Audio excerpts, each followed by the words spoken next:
Hey, what's going on, everyone? Dr. Stephen James here to bring you another video. It is high time we talk about Mandalorian and Grogu. Specifically, 5 things I like about it and 5 things I dislike about it. Let's start things off on a positive note, and let me tell you what I liked about it. Seeing a bunch of characters return who have never had a live action appearance before, like Garrett Zebarelius, known as Zeb, uh, Jabba the Hutt's son. I have always wondered what happened to him after the Clone Wars, and that bounty hunter. Oh, dude, his presence was so drippy. I think that's how you say it. Yeah, it was. And the cinematography did a great job of looking at him look so cool. I just wish I could remember his name. Hold on, I'll Google it. Embo, that was his name. Yeah, I did not know that I would be so welcoming to a frankly rather obscure character from the Clone Wars series, but boy was it worth it. And yeah, Embo's pet dog too. Oh boy, did he look creepy. You could, I mean, the way the shots were angled, you could tell that the camera crew knew what they were doing. They clearly wanted to make us to put us in the shoes of the characters who were smaller than Grogu. So yeah, that was a pretty well shot sequence, I might say. Which brings us to the second thing I really liked about it. The cinematography and choreography. Boy, was it was really something. Enough said. Time to start talking about some things I didn't like. I would say, like, the one thing I didn't like was how stupid it. Oh, I should probably say, spoiler warning for those of you who have not yet seen this movie, whether you're just haven't found the time or you just listen to all the negative reviews online.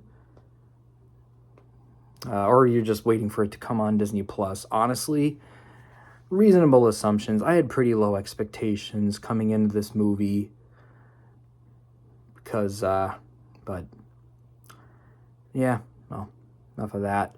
Yeah.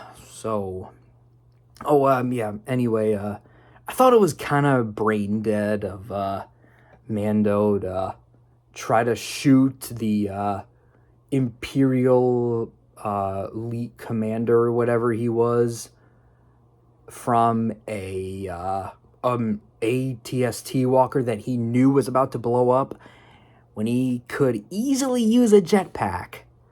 Plus he needed him alive, so I mean, he probably has some tools at his disposal to cut open the cockpit once he jetpack flew over to the fleeing ship and captured him that way. But hey, plot must happen, and we needed a cute little scene of Grogu knocking Mando's helmet, telling him it's time to go, essentially, not in so many words. And for that brings me to the next problem I have with this. Yes, we know that baby Grogu is adorable and he's super marketable, which is always Disney's goal, marketability. But am I the only one who thinks it's weird that Grogu's in his 50s and he still has the mental capacity of a baby? I mean, maybe it's just that you know, they say the latest bloomers shine the brightest, and every other member from Yoda's species was so wise, very wise. Maybe the whole saying, the late bloomers always rise the best, or however that's phrased, whatever. Maybe that applies here. I don't know. Let me know what you think in the comments. I've always found it a little weird. But, yeah. Imagine taking 50 years to learn how to talk. So another thing I did like about it. Of course, I'm a sucker, or simp even, for a good music score. There isn't a single score I disliked about Mando, except one. There was the disco, I guess, theme where, or techno, I think is the right word. The techno score for when Mando was walking the streets. That's kind of the one score I don't like. Not only that, but it was really overpowering. Like, when I was in the theater, like, and that song played, man, I swear, like, half the time, you could barely hear anything else going on the screen. Oh, and I should, going back to the character introduction, I mean, I know Hutt's shouldn't, I mean, I know we have it that Hutts shouldn't be able to speak English, and they did that a lot, even though they also spoke their native tongue a lot of times. I understand that people might have had a problem with that, but I'm not really one of those people. I mean, Zero the Hutt never spoke Hutt-inese or whatever, and no one really noticed then.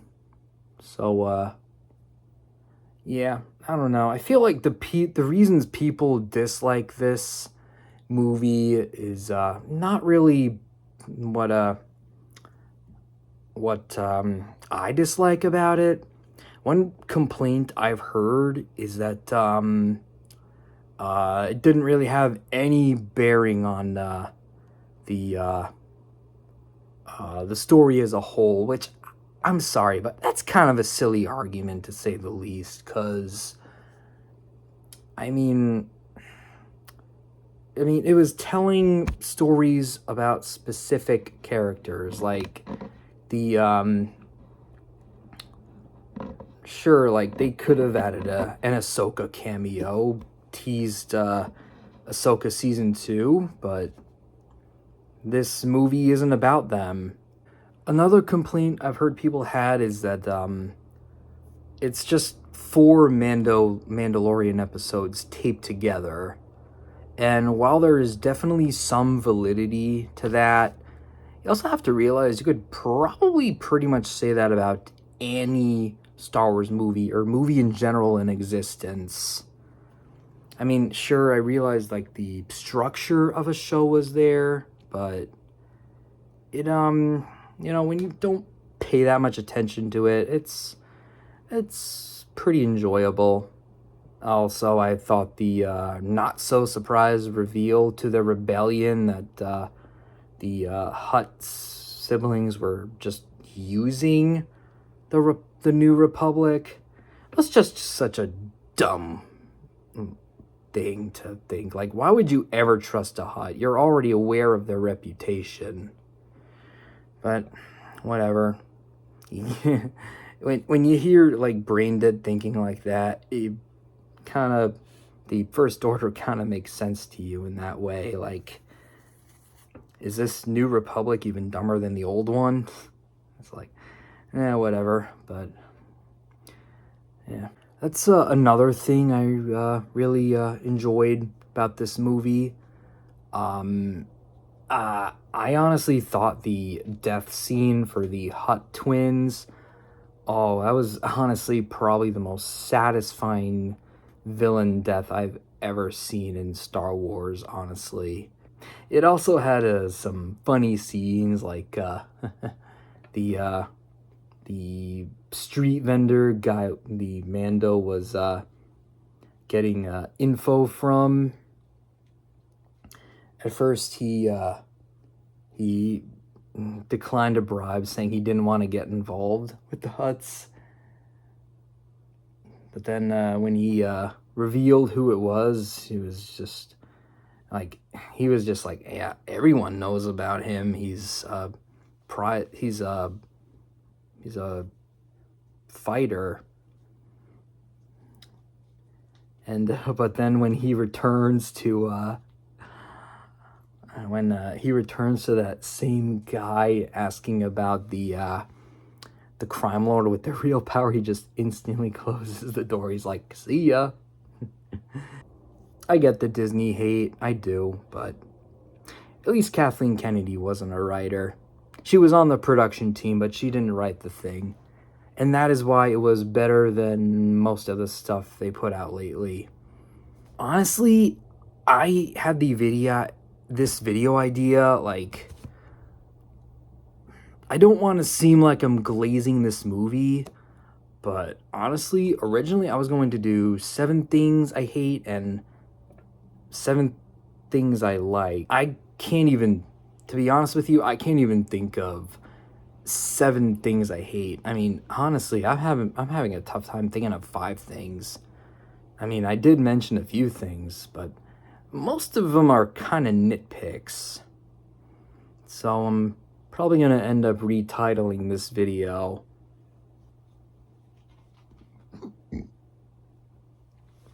I mean, is it on the same level as Rogue One? Probably not. Is it on the same level as Phantom Menace? I mean, yeah, Phantom Menace and Revenge of the Sith. Yeah. So. Honestly, you have to admit, even the best Star Wars movies have their flaws.